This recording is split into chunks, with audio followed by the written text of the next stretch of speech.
the best ones. Hi folks, it's Falcon, and today on Game Ranks, the 10 best free iOS and Android games of April 2020. At number 10, we're starting off with Disorder, a new multiplayer shooter with a lot of different modes and a lot of different options. Now, this is a team-based shooter that does have a lot of different character classes, so you might be thinking Overwatch, and in some respects you're kind of correct. You do have to squad up, and it is wise to have people who understand the roles of the characters who are using them intelligently. However, the modes aren't all just that. The main mode is ULF, which is sort of a combination of a few different things, namely Battle Royale, Capture the Flag, and a deathmatch. Now, of course, like I said, it's squad-oriented, so you and your team are basically attempting to capture respawn points as you head to the center of the map where the main objective is. If you're not into that, there's also base battle and multi-base battle. It's pretty good, actually, as far as what options you have for playing. And although the visuals are a little bit generic,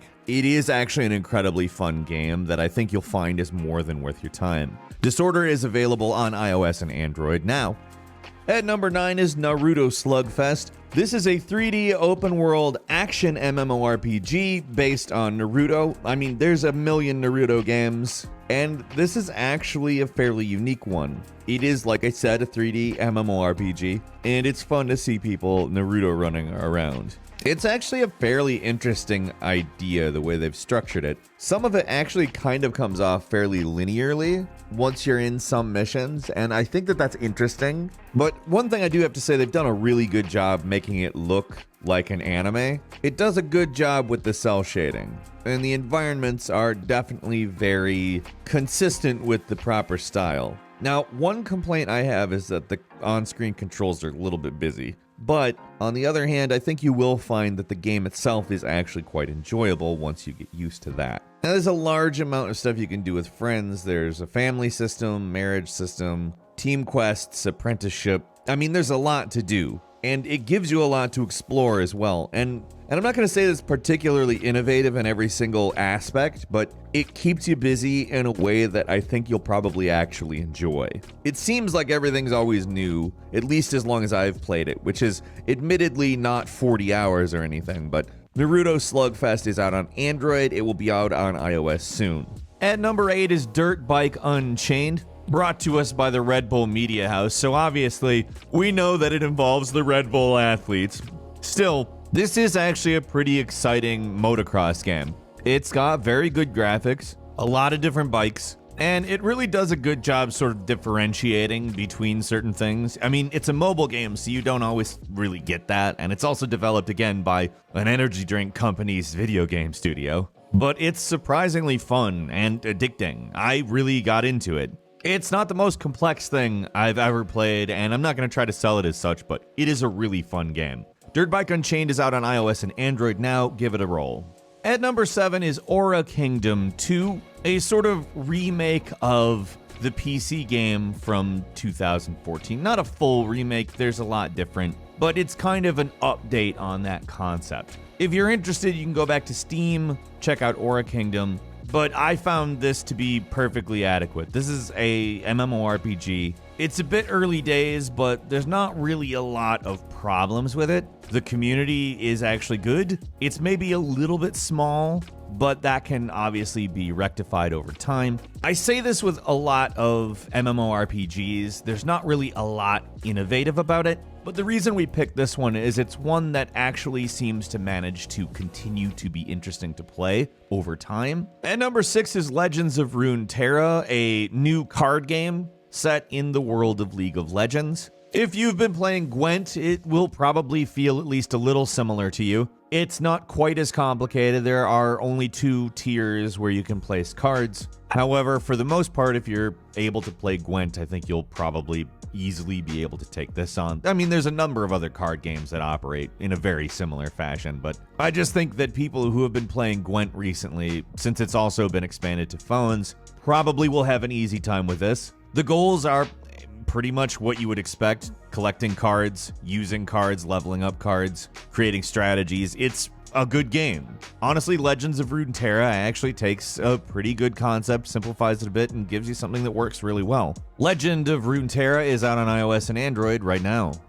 At number 5 is Blade XLORD, a new hero collecting, yes, gacha RPG with a good command-based battle system and a lot of cutscenes. Like, the first while you play this game is going to feel like you're watching a little bit too many cutscenes. It is worth it to get through this because it does move into a much more 3D real-time interactive experience with a, like I said, pretty darn good battle system that I found engaging. I like how it works. It's very simple. You've got 4 buttons. And I would say that the way the story progresses and things go on in this game is a little bit more along the lines of a Final Fantasy than your typical gacha game. It does have some of the trappings like loot boxes and all of that, but I don't know if that's avoidable in a free gacha game at this point. I mean, it technically is avoidable. If I were a developer, I'd probably try to find some alternate means of making money than that, but it seems pretty much the standard, so whatever. At number 4 is Dino Squad Online Action. To call this game unique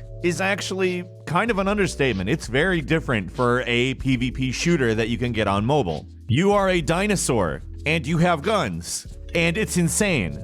I'm not gonna lie, I love Dino Squad just on the idea alone. The game itself is actually very fun, but I mean, I just heard about it, and I was like, yes, let me do this. It lives up to the hype, too. Like, this is a very fun, very hectic, interesting game with a lot of different dinosaurs that all do various different things. They have mounted weapons, but they also have a set of melee moves like biting or tail swinging, etc., etc. You will be shocked at how good this works. The maps are nice and big too, so there's tons of room and lots of different environmental obstacles for you to deal with, which keep the gameplay nice and varied. Honestly, this is a game I'd like to see on full consoles and on Steam.